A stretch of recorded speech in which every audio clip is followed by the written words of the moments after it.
So Will Ridenhour, or Willie Ridenhour, a lot of my friends call me Willie Ridenhour, some call me Will. I'm from Albemarle, North Carolina. Been military, so moved around a lot, but North Carolina is my home. So I've been racing legend cars for about 5 years, give or take a little bit. Been racing for 25, 27 years-ish. Started racing go-karts when I was about 7 years old. In the military, obviously interfered with that for a while, but yeah, been racing legend cars for about 5 years. Started off on asphalt in Washington State, and then when we moved back to North Carolina in 2016, started racing dirt last year. Got Will Ridenhour out there. He's test driving that vehicle. Had a few problems down there in the first earlier, but he's trying to come around.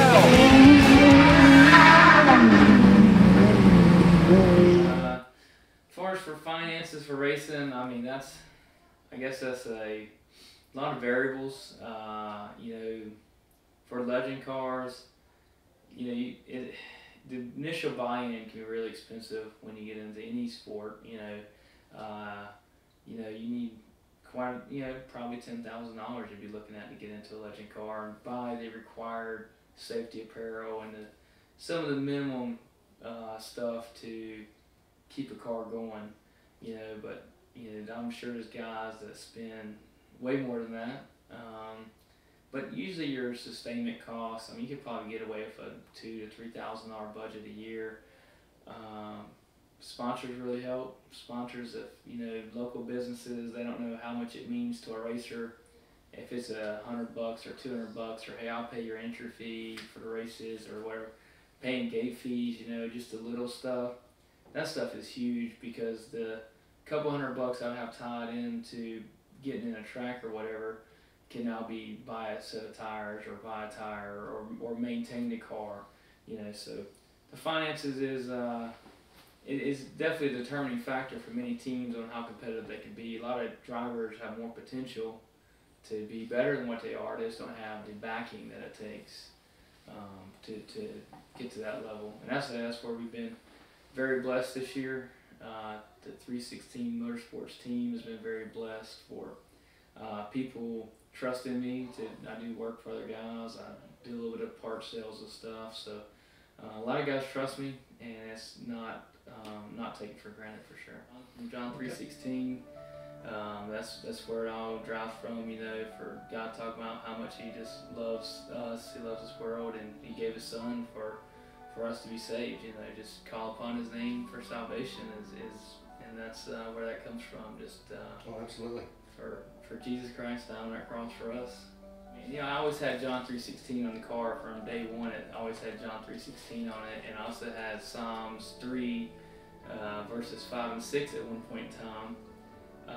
But John 3:16 was always a theme, and I think at the end of 2014 or the end of 2015, we just decided to call it 316 Motorsports and just kind of stuck, and that's what we've stuck with.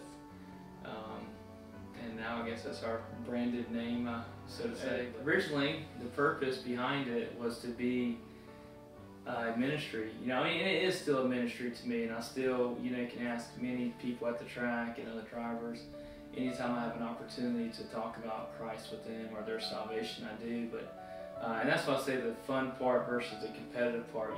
You're there competitive, but in the back of my mind is always the ministry side of it, and sometimes the competitive edge takes over rather than the ministry edge.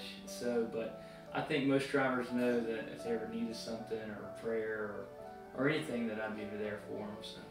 So my family, I asked them earlier this question. My son said that it was fantastic, and he thinks it's fantastic. My daughter said that it was inconvenient.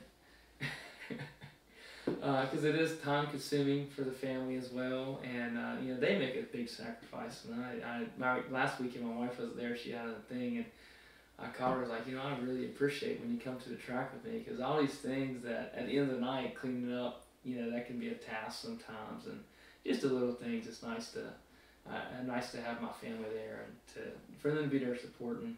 My wife's intro was it was time consuming, which it is. You know, I spend a lot of time in the garage in the evenings until midnight sometimes, 1 o'clock in the morning. I mean, it is definitely burdensome on the family aspect. We have our family night though, usually, and there's definitely, I only have my certain nights of the week that I can go out there and play with my toys.